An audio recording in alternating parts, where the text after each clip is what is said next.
सचिन माय friend, yes. बरं वाटलंस तू आलास. मग आता काय डायरेक्ट पुढच्या वर्षी माझ्या बर्थडेला? नाही, मध्ये मध्ये ट्राय करेन मी. मला आवडेल यायला. बघू ना. बरं, एक बोलू का? बोल. माझी कळकळीची रिक्वेस्ट आहे तुला. सगळ्यांना लवकरात लवकर सगळ्या गोष्टी क्लिअर सांगून टाक. हे बघ जयंत, या सगळ्या गोष्टी खूप महत्त्वाच्या आहेत. आणि किती काळ तू सगळं लपून ठेवणार आहेस सगळ्यांपासून? हे बघ, जेव्हा सगळ्यांना कळेल ना, तेव्हा खूप वेळ निघून गेलेली असेल. आणि तसं अजिबात करू नकोस. अजून किती वर्ष सगळ्यांना फसवशील रे? ही अशी माणसं तुला रोज भेटत राहणार आहेत. कळतंय तुला? एनिवेज, मी मला सांगायचं काम केलं. बकेट्स upon you. Take care.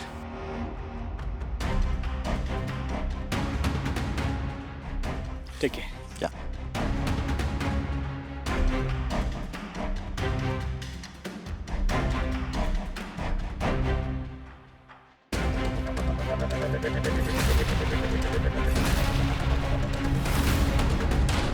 Jayant बद्दल आता आणखी काय कळायचं बाकी आहे मला?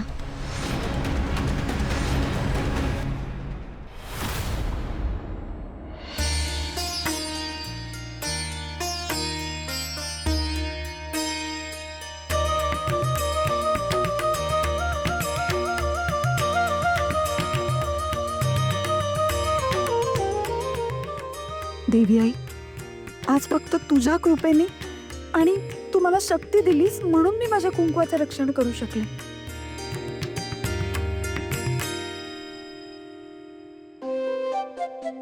सिद्धिराज, अहो काय करताय तुम्ही? देवी समोर आहे, तुम्ही मला काय नमस्कार करताय? मॅडम, मी तुम्हाला म्हणालो होतं ना की आजवर मी फक्त 3 व्यक्तींसमोर नतमस्तक झालोय. पहिली देवी, दुसरी आई आणि तिसऱ्या तुम्ही.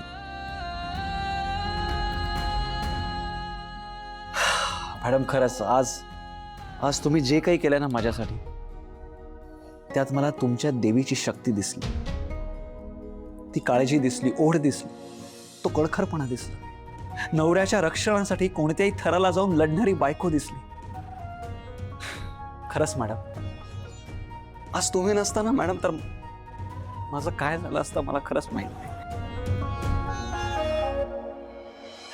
मॅडम, एक सांगू का? म्हणजे इतके दिवस मी तुमची माफी मागत होतो कारण मी न सांगता तुमच्या गळ्यात मंगळसूत्र घातलं होतं. मॅडम, आज मी सांगतो की बरं झालं तिने चूक केली. खरंच मॅडम, खूप बरं झालं. हो, तुम्ही काय करताय? तुम्ही आधी उठा, सगळे बघताय, प्लीज उठा बरं. आणि सगळ्यात महत्वाचं म्हणजे त्या गोष्टीला चूक म्हणणं बंद करा. हा, उठा. म्हणजे तुमचंही माझ्यावर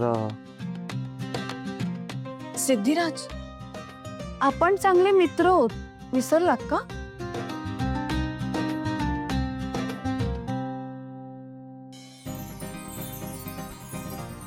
सिद्धिराज, आपण खूप चांगले मित्र तर आहोतच, पण आज मला तुमच्याबद्दल जी काळजी वाटली, भीती वाटली, जी ओढ वाटली, ती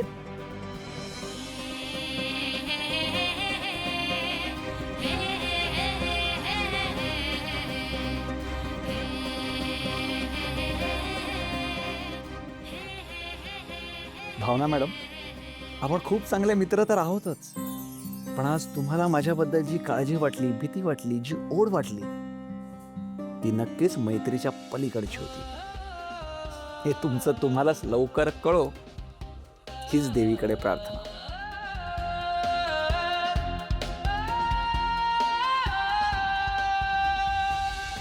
मला तरी असंच वाटतंय, ही कुंकुमार्चनेची पूजा अर्धवट राहिली आहे. त्यामुळे सिद्धू सापडायला एवढा वेळ लागायला लागलाय. आई, असं नका बोलू.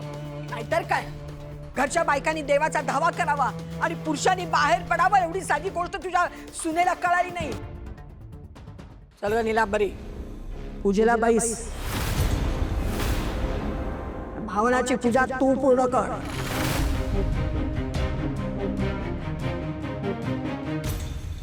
आई, हो पण तुला सिद्धू सापडायला हवाय की नको? काय बघत राहिलीस?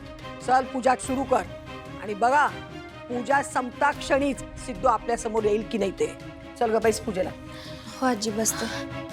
आई आई अहो भावना सिद्धूसाठीच बाहेर गेलीये. पूजेला सुरुवात तिनेच केली होती. मला असं वाटतं की ती पूर्ण सुद्धा तिलाच करू दे. तिच्याकडून अशी संधी हिरावून घेऊ नका. तिच्यासाठी तू थांबशील, एक घर थांबेल, एक वेळ मी थांबेल, पण देवीला थांबवणं तुला आवडेल? चालेल ते?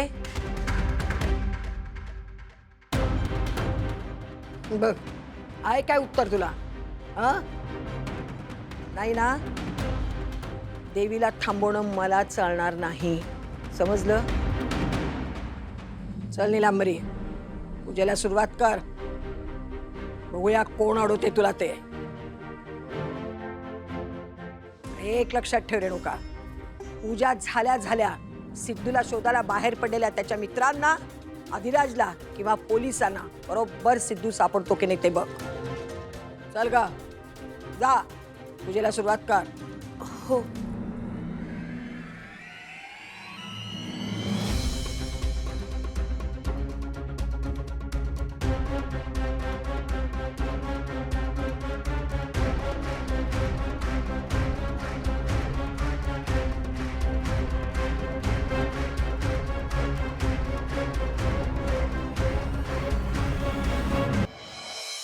जयंतची अजून किती सिक्रेट्स मला कळायची बाकी आहेत देव जाणे.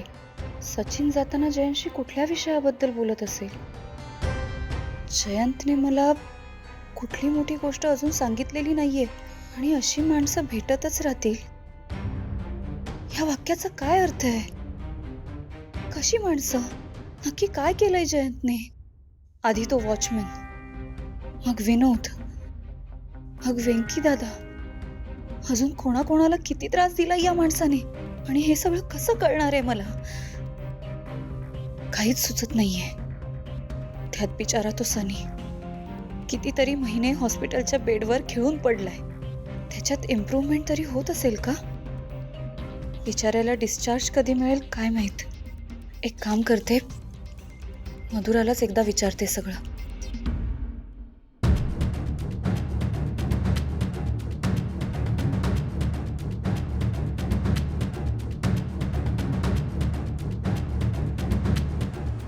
ही मधुरा कॉल का उचलत नाहीये माझा? परत एकदा ट्राय करते.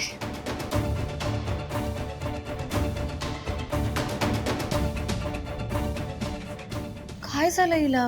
कॉल का उचलत नाहीये ही? मीच जाऊन हॉस्पिटलला बघू का सनीला? जर का त्याला काही पैशांची मदत लागणार असेल तर ऍटलीस्ट तेवढी तरी मी करते. हा, पण मी हॉस्पिटलला जाऊ कशी? नेमकी आई आता इथे आलीये.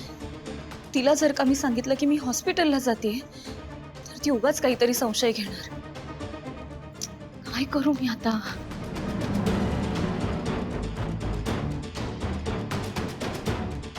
देवी आई, आता तूच मला काही तो मार्ग दाखव.